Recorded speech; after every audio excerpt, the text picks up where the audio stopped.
Good morning and welcome to Room 3's assembly. Room 3 had a great time last term looking into the world of science, and the focus for our inquiry was electricity.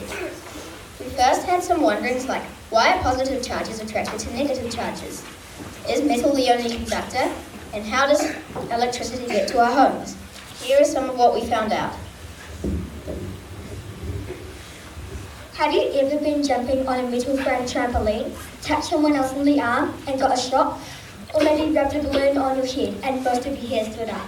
Well, this is called static electricity.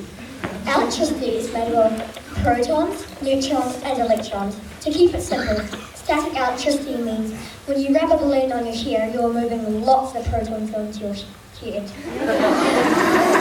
They want to jump away from here, but they can't until they touch something else.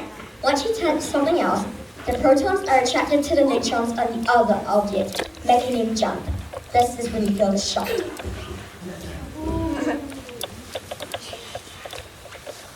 So, how does electricity get into our homes? Electricity is made at a power plant by huge generators. Most power plants use coal, but some use natural gas, water, or even wind.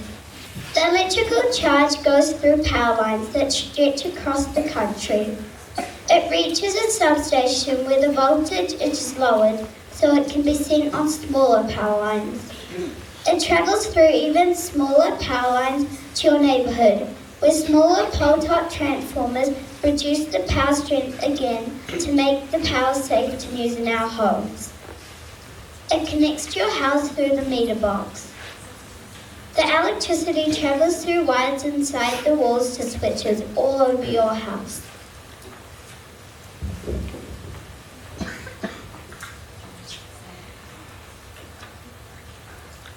We were lucky enough to visit MindLab, where these awesome guys showed us how to create batteries using salt and water. We also learned how to create circuits using wires, batteries, light bulbs, paper clips and tinfoil. When we got back to the classroom, we put our new knowledge of circuits to the test and created an electronic quiz game. Teachers, does anyone know who Brendan McCann plays for?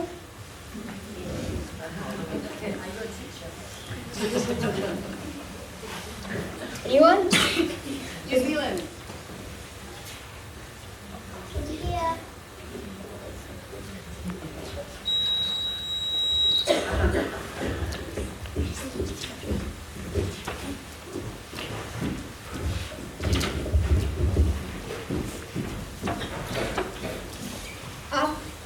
After we learned about circuits and successfully put it to practice, we discussed in groups what we could do next.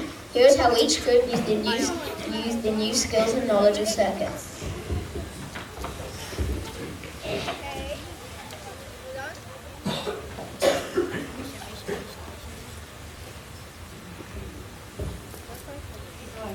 Because we started late, we needed something slightly easier than the others, so we started building a Ferris wheel.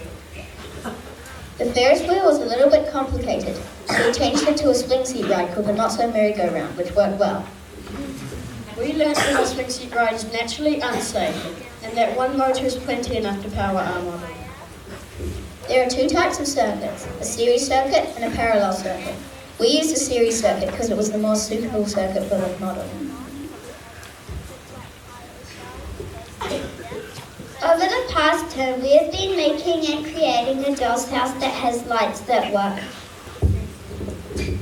The reason why we made this model is because firstly we thought it would be a good challenge to try wiring everything up and to make the circuits work. We also thought it would be a great electricity inquiry to use our knowledge to see if we could wire a house to work like our homes.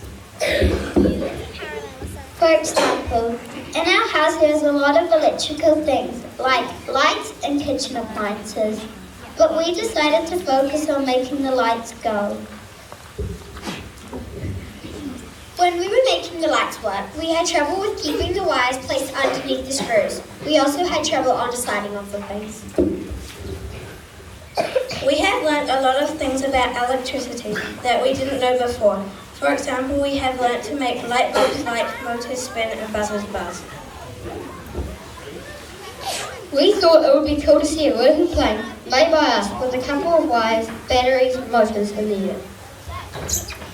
Over the course of the inquiry, we learned how to properly wire up a battery, light, buzzer and motor, and the difference between a parallel and series circuit.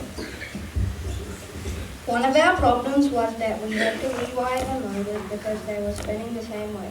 So we simply switched the wires, which made the motor spin the opposite way. We decided to make the working model of a V-22 Osprey. Sometimes we'd have problems with the rotors because one would work and the other wouldn't, and it was difficult to get the rotors spinning in opposite directions. So with the wings, we made paper boxes out of card and used them as stands for the wings, which worked very well. And for the rotors, we found out that to make the rotors go in different directions, we have to switch around the wire. We learned that some circuits work and some circuits don't. We learned that there are different types of circuits called series circuits and parallel circuits. We chose a series circuit because the clips join in a line, so the electricity only has one path to take.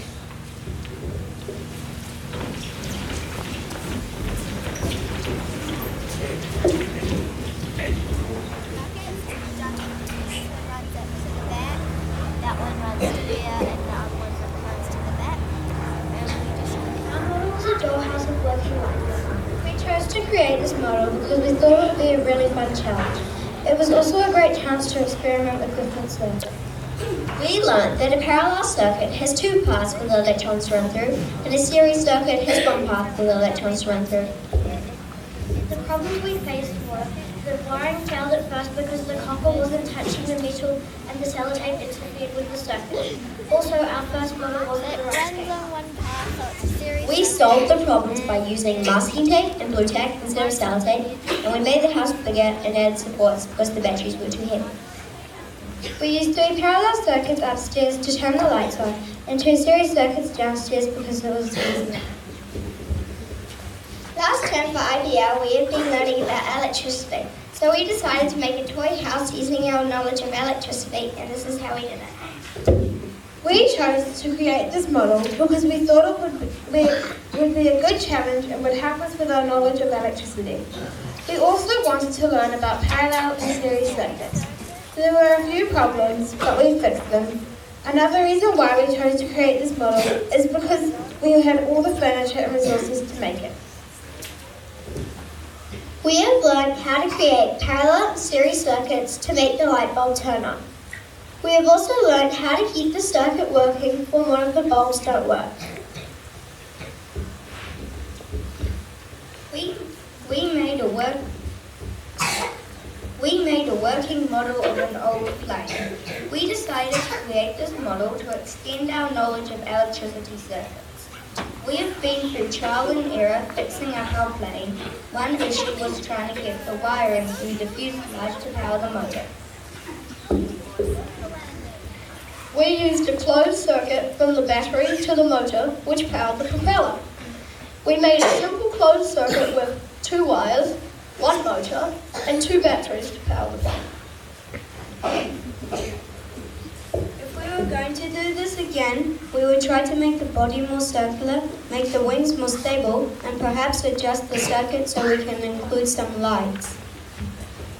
We made a toy house to use our knowledge of circuits to make different rooms. In each room, we all had a series circuit, so it would fit on our roof. We chose to create a dollhouse because it would be challenging and fun to create the furniture, the house, and the lights. Some problems we had were the lights wouldn't turn on because the battery kept on falling off the roof, and the switch didn't work either, but we fixed it eventually. In our house includes a living room, a kitchen, a bedroom, a bathroom, and a games room. We made all our furniture and rooms from scratch, and we used working lights, wires, batteries, and switches. I decided to make the living room because it's my favorite room in the house. I connected the wires, the batteries, and the switch to create a series circuit to make the light bulb. And that's currently all from room 3. Get it? Currently.